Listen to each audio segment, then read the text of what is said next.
Hey everybody, Mr. Balker here. I'm going to go over our Amplify lesson. We're starting a new unit today. This unit is specifically about Ben Franklin, biography and literature. So we're going to talk about who Ben Franklin was as a person, why he's important, what did he do. Okay? So first of all, Ben Franklin, lesson 1. The founding father who winks at us.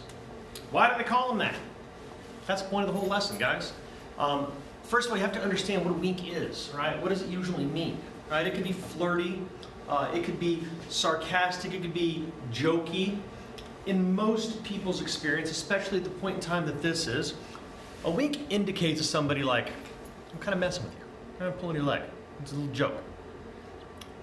Ben Franklin, which sometimes surprises some people, total jokester, real sarcastic, real dry. Very, very clever guy. He did tons and tons of things. So let's go ahead and go through this lesson. First thing is, who was Ben Franklin?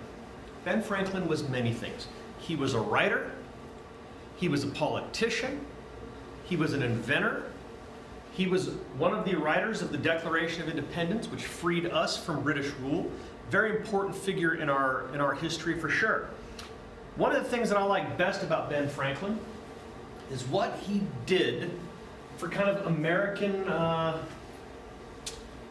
humor, okay? He is very much known for kind of creating that cynical, self-deprecating benchmark that we still use in American humor today. And so what is that? Well, let's talk about it, okay? Self-deprecation is a big thing. It's a clever way for you to kind of make a joke about yourself, and it's very disarming to other people. I do it all the time because I'm pretty confident with myself, and it doesn't bother me to hear something bad about me. I mean, I'm the one who said it especially. The reason it's so effective is that when a person is self-deprecating, very rarely does somebody jump on their back and continue to make fun of them. Usually, when you say something bad about yourself, most people will be like, oh, no, don't go so hard on yourself. Let me be nice to you. And so that disarms people. It makes them not want to make fun of you. So he's one of the originators of that. So what you're going to want to do here is read through this article, introducing Benjamin Franklin. If you want to hit play, it'll read it to you. It doesn't take very long. And then go ahead and go to slide number 5. Slide number 5 has a couple of questions to answer. The first one here, how many different accomplishments is Ben Franklin known for? I'm going to give you a hint on that one, guys. It's a trick question.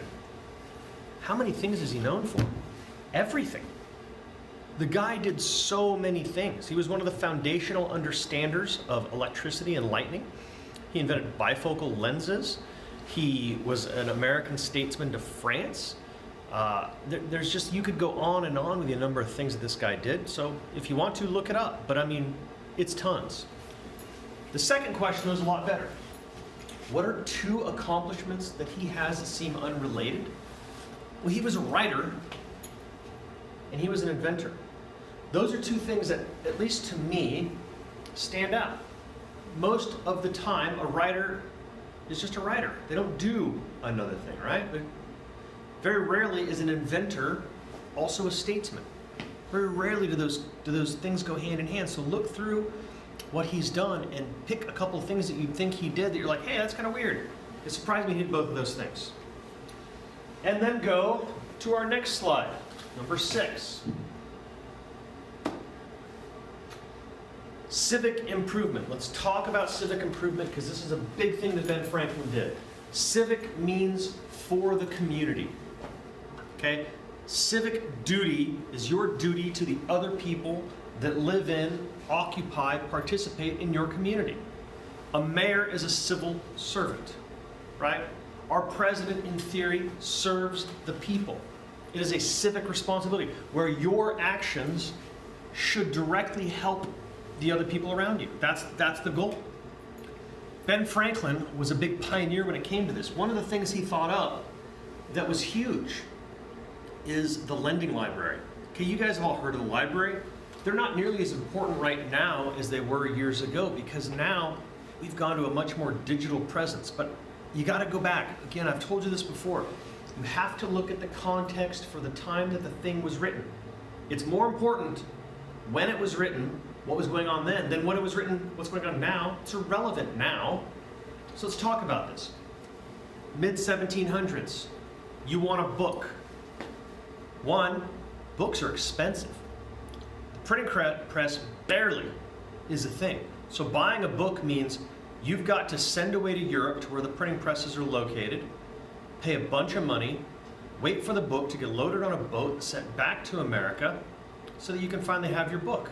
And it's going to be, oh my God, expensive. This means that the acquisition of knowledge, of new ideas, tended to get limited to those with lots of money and those with lots of time. Ben Franklin wanted to change that. So his idea of a lending library was brilliant. Basically, he got together with a bunch of his other friends that were smart and had a lot of books. He said, hey, why don't we do this? I'll rent this spot, right? A building wasn't very expensive. I'll rent a building and we'll hang out, we'll meet there, we'll have our little club called the Junto, and we'll discuss big ideas. But in addition to that, bring all your books. I'll bring all my books. And we'll combine all these books and we'll be able to read each other's books. If you want to borrow one of mine, cool. Maybe I want to borrow one of yours. And this pioneered a whole new thing. And people who were outside of that group were allowed to sign up and join and then borrow the books. This allowed the access to information to be a lot bigger than it would have been without that. And I know this sounds very cursory and basic to you, but at the time, this was like a whole new thing. Having the ability to learn advanced farming techniques, to learn physics, to learn chemistry, to learn better writing styles, not be limited to the super wealthy, was mind-blowing. And he did that. That's a big thing. Nowadays, the libraries, most of you probably don't go to the library. Or if you do, it's because your parents said, go to the library. It's not because you wanted to. Currently, we can download whatever book we want off the internet in about 4 seconds, so a lot of people don't go to the library. But they're still a great institution, and modern libraries are actually evolving to loan digital books out in addition to physical books. Myself, still love the library, big nerd, no big deal there, but I love to read a book. Makes me happy, and I prefer an actual book rather than a digital book because I'm 1,000 years old. I know. Moving on. So they're asking him, what is civic? What does it mean to be civic? Okay? Find a couple of answers there. It shouldn't be very hard. What is a synonym for improvement? It's to make something better. Down here, find a couple of examples of things that Ben Franklin did to improve the community for everybody. And just highlight them in the text. Okay? Then we're going to go to slide number 7. Oh, I lost you, Hank. Hank? Okay, got it. All right. The Founding Father Who Winks at Us, the title of the thing. Here we've got a little article. I want you to go through this article and read it and see if you can understand why the author called it, Benjamin Franklin, the Founding Father Who Winks at Us. A pointer here is that Ben Franklin is a little sneaky and sly and sarcastic and funny. Find examples of that in there. Why find examples? I'm glad you asked. Because on slide 10 is your main assignment. Slide 10 is your writing challenge. And I believe this is 120 words. So go ahead and go to the second card here. And your writing prompt at the bottom says, what does Isaacson, that's the writer of that article, mean when he calls Franklin the Founding Father Who Winks at Us? Explain to me with a little bit of evidence, why does he call him that? It should be a pretty easy one. 120 words shouldn't take you, but I don't know, 6 to 10 minutes. That's it. That's the assignment, and I will see you guys for the next lesson. Thank you so much.